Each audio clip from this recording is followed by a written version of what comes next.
Good evening. I'm Mark Baer, your host of the Your Town television program tonight and every third Tuesday of the month. My first guest I'm happy to have with me tonight, Dr. Fusun Akarsu. Hello. Hello. So let's, and you're visiting the Monterey Institute of International Studies. You're a professor. And so let's talk about yourself for a second, introduce you. I am from Istanbul, Turkey. I've been working at Boğaziçi University, one of the most prestigious universities in Istanbul, for more than 20 years.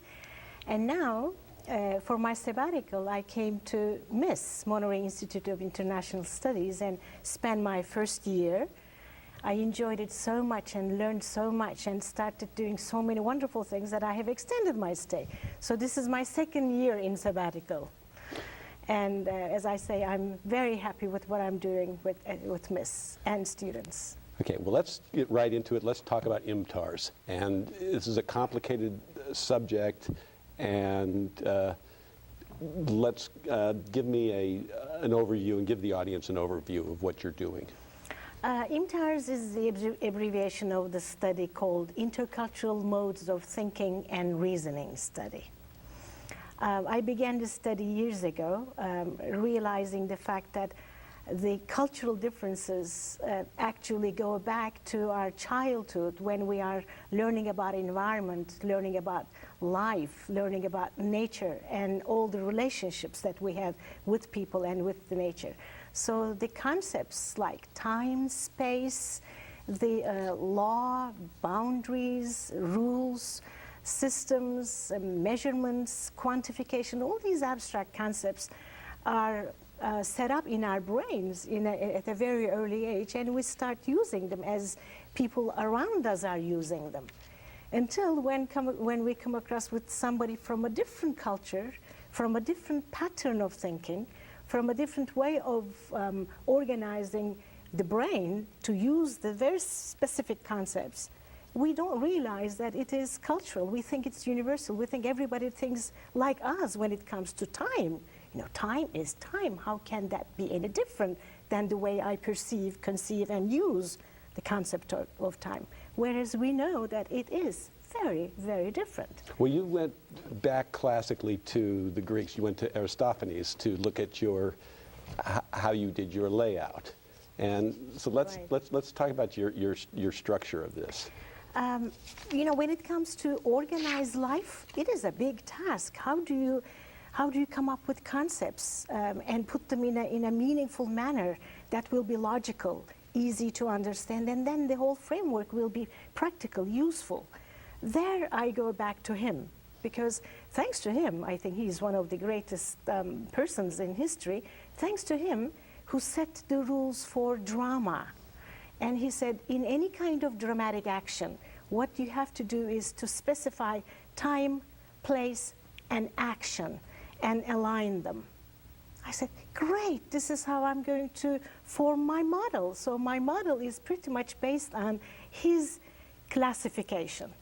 But it also has another 3 dimensions from another great mind, Jean Piaget, one of the greatest philosophers and scientists of our times. He also came up with the idea of structure, content, and function. So I married Jean Piaget and Aristophanes together and came up with the framework that I'm using for IMTARS. It turned out to be very practical, because otherwise I wouldn't be able to get out of this complexity of layers upon layers and interactions of all these concepts. Now I have simplified it.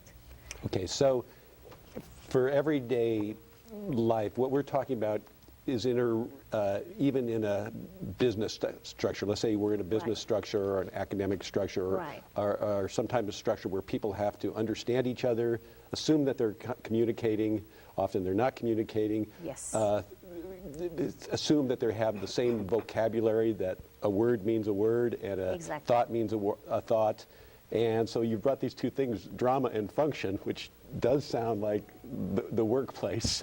And this is what you're trying to achieve with this. And so let's break this down into just a a practical application for a lay audience out here. Yes, and I needed to do that not only for lay audience, for people to understand what I'm talking about, but also to be able to measure indirectly the way they are thinking. So you can't ask people, how are you thinking about this? They don't know. I don't know how I think, I just think. But the way we think determines the way we behave, and eventually it determines our habits. So by simply looking at some of the habits that are people employing in their daily lives, I am referring that this leads us to a certain kind of a thinking pattern. For example, take time, one of the most critical concepts. One of the questions in our scale is, we have our dinner at the same time regardless of the seasons. Do you agree or disagree?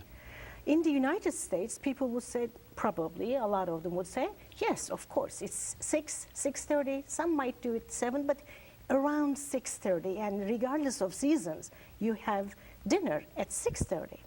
This is not the case in Mediterranean. This is not the case in Asia. See, we have a Mediterranean client, so dinner here is with the light.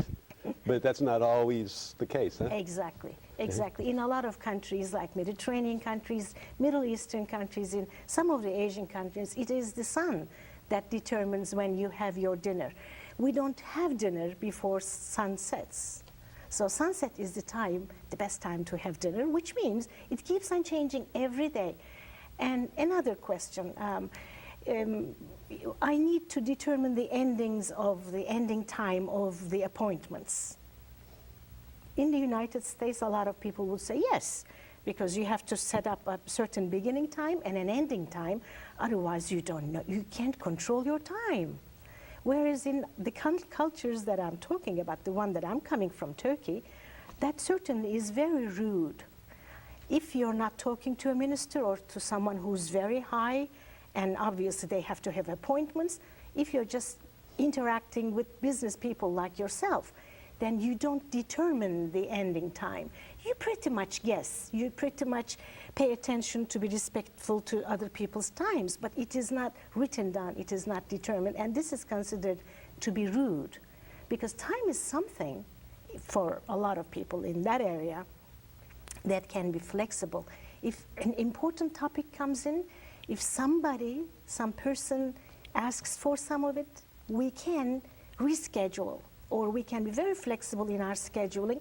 This is why from the very beginning on, we are pretty flexible in our scheduling, because something will always come up and we can arrange it. And this is what everybody does, so everybody seems to be doing their work, but at the same time showing respect, or whatever relationships they want to keep the way they like it, they have a chance to keep it. When they come to a place like the United States, all of a sudden, use of time becomes so rigid. And it might sometimes be hurtful, or they may not simply get the importance of minutes that pass by before and after. Or on the other hand, so I assume there's communication issues. On the other hand, if you're used to communicating in a certain way, of an unfolding and an unveiling of an idea, which takes time, yes, possibly that it's necessary to know that's how you work best, that the person on the other end should accept that they're in for a 3-course meal. So again, I guess it can work both ways if people are conscious of this. Sure. Or or given a choice of definitions. Now, so what is this field called? I have to get pretty basic. What would this field call, and where does MISS stand in this? Oh, MISS is a very major part of this, because of that research, I was looking for a place to spend my sabbatical, and MISS is exactly the right, and as far as I can see, one of the best places that I could ever find on earth, because MISS community, the students are from all around the world. And when they come, they bring a richness, they bring variety, the way they use concepts back home in their own cultures, and how it is at MISS when they are communicating with other people and with Americans, is a wonderful laboratory. So I couldn't have found a better place than MISS in terms of not only students' contribution to my research, but also the faculty being open to partnership. So I have 3 more partners. We are 4 people doing this research, and MISS, although it is not a research Institute is going towards supporting research more and more, and they have provided us with some seed money that we invited people from countries like Macedonia, Palestine, Jerusalem, Kyrgyzstan, and Turkey, and we came up with a data collection. We are working on the data these days. So this is all possible because of the nature of MIS as an institution, the way the administration and the faculty and the students look at the whole thing. It is a wonderful place for intercultural studies. So a couple things that I see application, and how would I describe this field of this? What is the art that we're in? It's I would call this intercultural studies. Okay, intercultural studies, and so I see definitely business application, yes, especially international business yes, application, this is the basic and idea. I see conflict resolution. Because you have to understand terms and cultures to understand this. But I'm interested in your experience of bringing people together to because I think everybody assumes, and I may be mistaken, but I think everybody assumes that the other is like themselves. Yes, The eye is like the we, and the we is like the I. And so that these very basic questions maybe slip through the cracks, don't get asked. And so what do people, so tell me some of the surprises you've had on the way of when you put groups together and finding out how different they do think. One of the things they come up with is that they are surprised to see that there might be any other way of conceiving some of these basic concepts. I mean, how could that ever be possible? Whereas it is possible, and it's not only possible, it's the way it is. So awareness hits the most, and once they become aware of the fact that the way their mind is working, the meaning they attach to a concept when they use it may not necessarily resonate exactly in the same way with the other person, in spite of the fact that he also or she also is using the same word for the concept. So there's a big difference between the words and the concepts. And then how we make use of all these concepts, how we employ them. There are different patterns, there are different logics, there are different ways of organizing our minds to come to a conclusion, to come to a decision. And the fact that it might be different for individuals at an individual level, but more so at a cultural level, is revealing to people. I think that's a major step, because then you lose some of your prejudices. Then you start, before going into judgment, you start thinking in different terms and explore further, try to understand what the other is trying to say. And that is another giant step, trying to understand what the other is saying. And then the third step would be, well, maybe we are not talking about the same thing. How about finding a ground where we can really communicate and then go on with our work?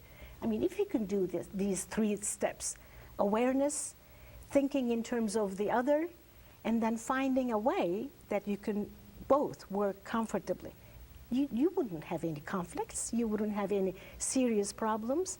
A lot of, not only business, but a lot of relationships would be saved.